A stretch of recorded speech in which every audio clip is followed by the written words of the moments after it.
Farba Diouf nekk coordonnateur des jeunes de Benno Bokk Yaakaar ci commune Thiès Ouest. Thiessois ñu ngi leen di dajale woon di waxaale ak sunu camarade Benno Bokk Yaakaar yépp que par rapport ak première semaine campagne bi ñu bëgg leen a defal benn bilan par rapport ak première semaine campagne bi nga xamante ne nii moom lañ jot a jàll.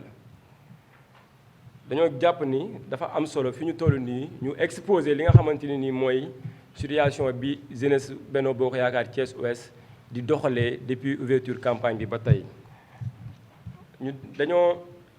ubbi campagne bi ak mobilisation bu exceptionnelle dajale l'ensemble des jeunes de la commune au niveau de Grand Thiès pour def ay visites de proximité.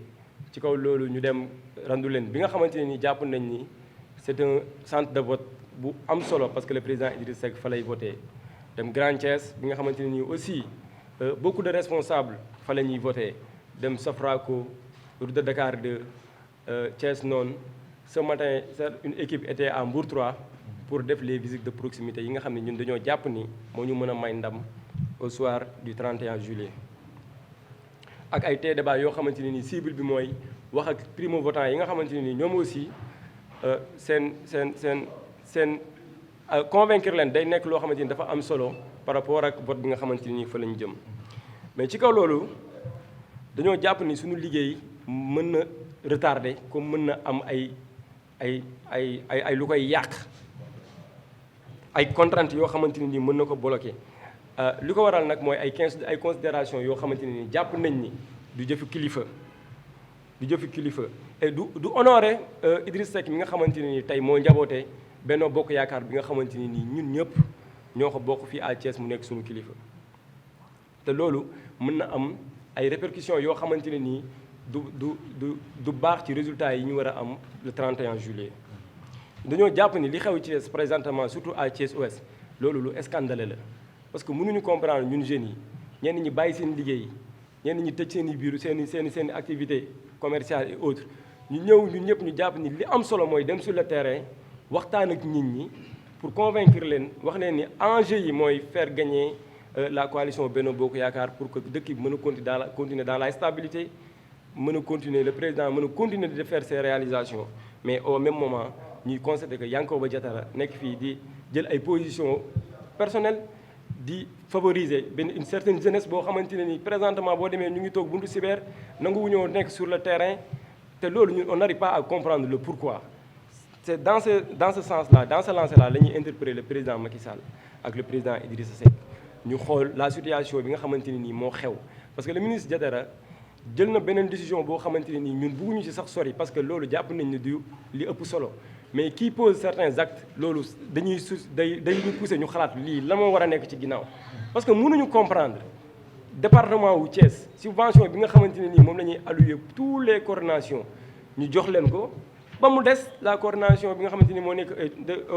nekk Thiès Ouest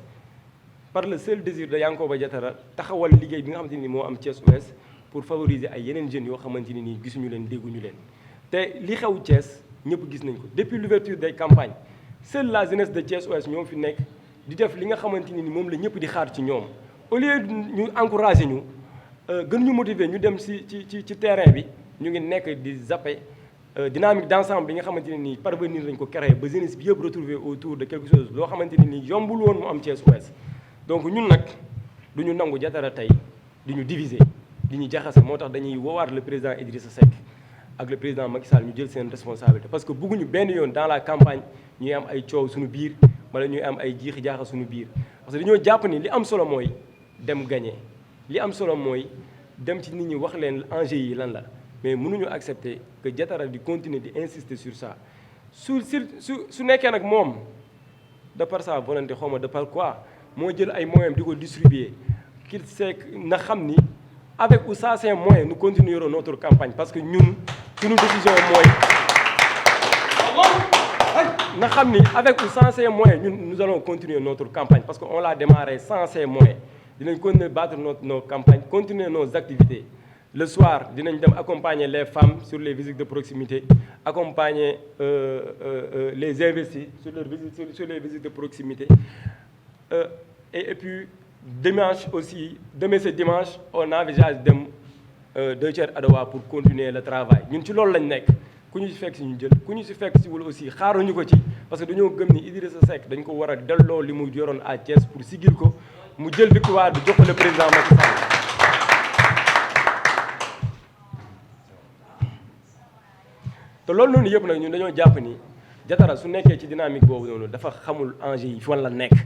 enjeu yi du nitam du boppam enjeu yi du jeunesse am enjeu yi du sama personne man le coordinateur enjeu yi c'est le président Macky Sall enjeu yi c'est le Sénégal parce que si on ne parvient pas à donner la majorité au président Macky Sall mën nañoo indi beneen situation bu extraordinaire ci dëkk bi te loolu ñun jeunesse bi on est conscient de ça et nous interpellons encore une fois le président Idrissa Seck par rapport à la situation merci beaucoup. maa ngi tudd El Hadj Almarème Faye yore baatu ndaw yi Benno Bokk Yaakaar yu Thiès Ouest comme ni ko suma coordonnateur waxee léegi le ministre Yankhoba Diattara dafa nekk di yàq ay effort yu président de la République son excellence monsieur Macky Sall ak président Idrissa Seck def ba fii ñu gëm ni liggéey bi tey li mu laaj mooy waxtaan ak askan wi mooy dem ci askan wi mooy déminer désinformation bi nga xam ne moom la askan wi di dundee mooy wax leen enjeu yi lan la wax leen ne leen réew mu yëngu day feeñ ba ci seen gafaka day feeñ ba ci seen i cin expliquer leen ne instabilité institutionnelle lu ci mel ne assemblée bloquée baaxul ci benn réew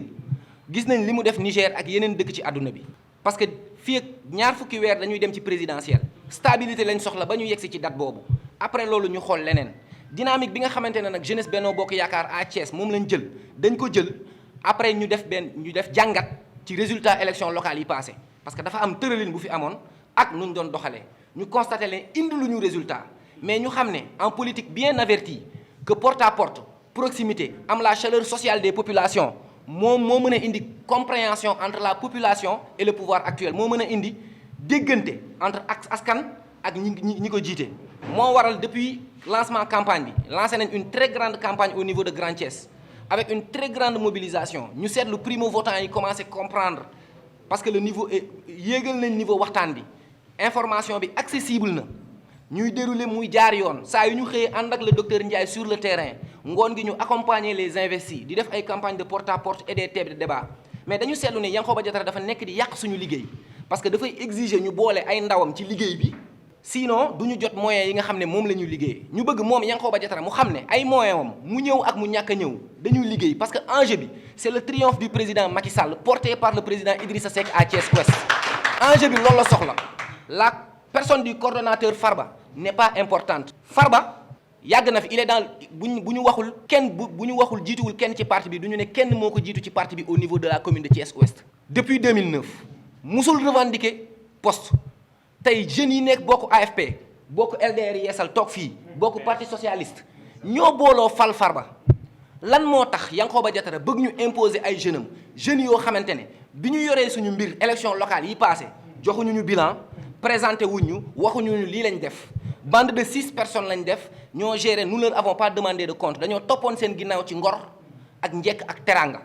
ànd ak ñoom ak jom te taxul tamit ba ñu pertee ñu taxaw xalab leen lan moo tax Diattara war a téye suñuy moyen toog ne booyam yooyu bu ñu duggul ñun du ñu liggéey jàppalewul président Idrissa Seck jàppalewul président Macky Sall mais li gën a garaaw mooy situation bi mu nekk di créer c'est un cancer biir Benno Bokk Yaakaar te moom mooy nar a nekk benn responsable bu campagne bi amee violence bu ñu amee déconvenu électoral moom mooy nekk le seul responsable te ñu koy ñaanaale ci biir lii ngir yàlla bi élection yi commencé ba léegi wàccul ci terrain bi moom Thiès waay dañ koo wàccu surtout Thiès Ouest Grand Thiès bi mu dëkk mënu fa teg tànkam bu dul julli